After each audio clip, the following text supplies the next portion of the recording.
So earlier today I was thinking about what to do for today's video, and once I went to school, I figured it out, I guess. So, if you don't know, I'm in a logging school at the moment. I'm training to become an actual professional logger in the future and stuff like that. Now, we have already been doing quite a bit of logging at my school, but I realized that I actually do logging at the school much differently than I do at home. So what I thought about doing for today's video is actually show you the differences between my equipment on what do I use at school and what do I use at the farm. So you've all seen my equipment, what I use when I'm logging here at home, and a lot of people may say that it is quite a lot of stuff, and because it is quite a lot of things which I use here. But that's for a really good reason. That's basically for the reason of I am alone. I am alone, or maybe with my dad, and I'm doing logging like that. And the smaller the group, the more stuff you need on hand. So that's why you see me always carry wedges, axes, or first aid kits. That's why I carry so much stuff on me. But once I'm with my school and there's 20 plus people there, you need less stuff. So today I'm going to show you my Faller's belt and what is my setup for my Faller's belt at school.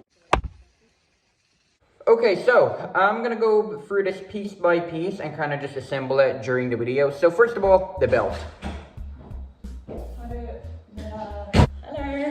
Hello. Hi, it's me. Making a video about a logging belt.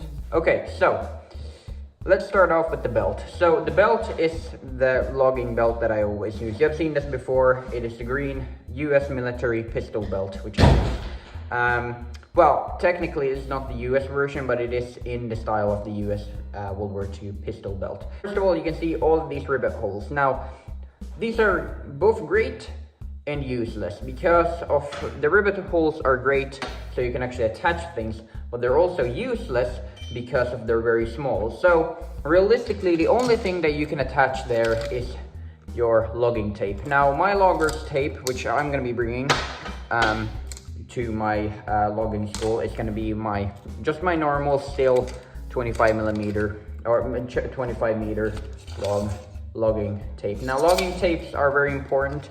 You want to get the right, you're not going to get the right size of log. So yeah, we're going to attach this.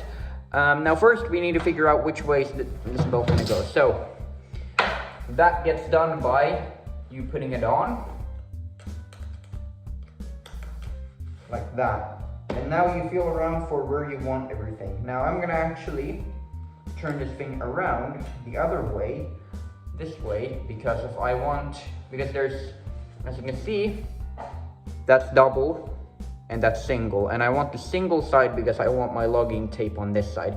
Now why can't I not put it on the double side? Well, what happens is because the logging tape is so heavy, it's gonna do this, and I don't want that. Whenever it's hanging somewhere or just sitting in the car, this by there being weight right here, that can release the tension from here, and then that can ruin your whole belt. And once you're ready to go logging, you realize that you need to rethread everything. So I like to have the heavier stuff on a single side. So now I'm going to put it on and figure out which rivet I'm going to put the logging belt on, or the logger's tape on. So I'm going to go for this rivet right here. Not because I always put it there, but just because I want to. Okay, yeah, it's because I always put it there. Yeah, so I want it right here, kind of off to my side, but still kind of at the front, you know, so it's easy to get to because you're gonna get to it a lot. So yeah, there we go.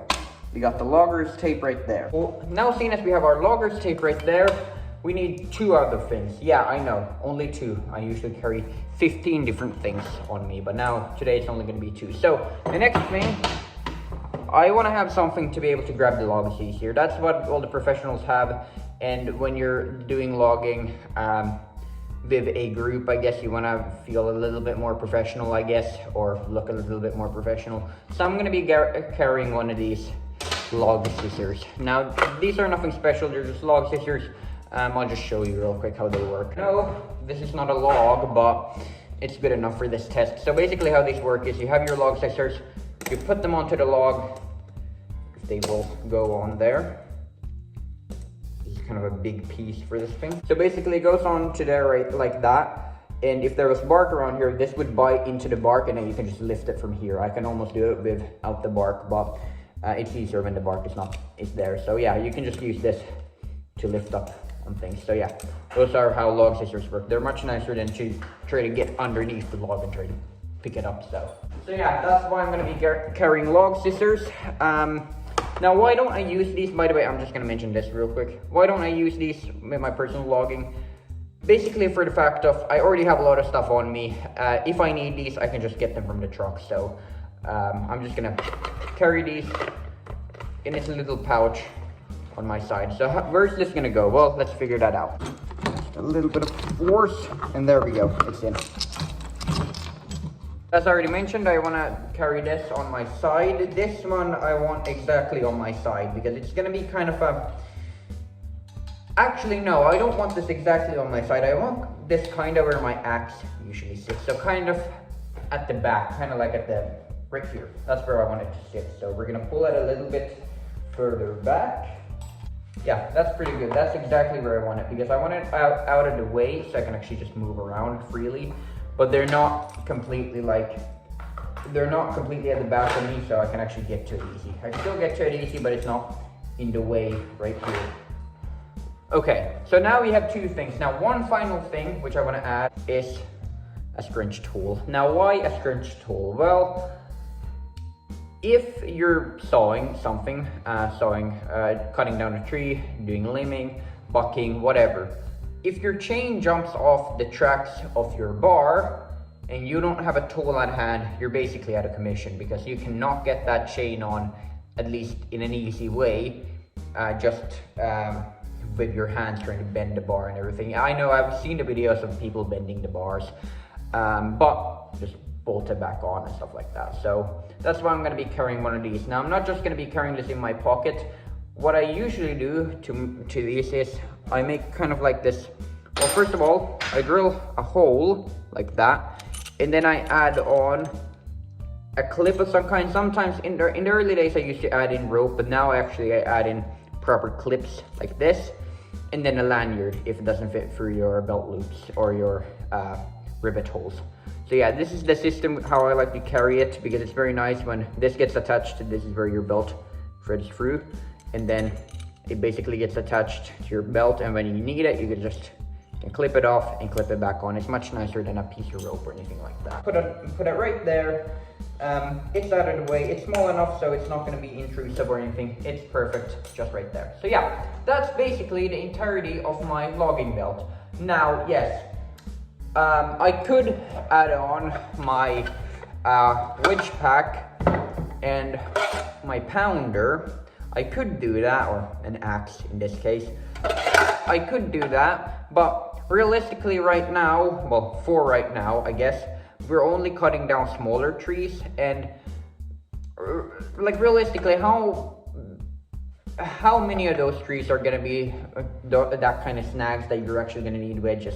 And plus, we have these things called vankareta. They're kind of like, if you know how a pole bar looks like, they kind of look like that, but then they have this sort of hook on the end of them, and then you can just use that to basically pry down the tree. It's called a pry bar, not a pull bar. What am I saying? So you can just pry down the tree once you've made your back cut. So realistically, seeing as we have those, I will not be needing my wedge set, but once we get into bigger trees, I might actually bring this along. But for now, I won't be needing this.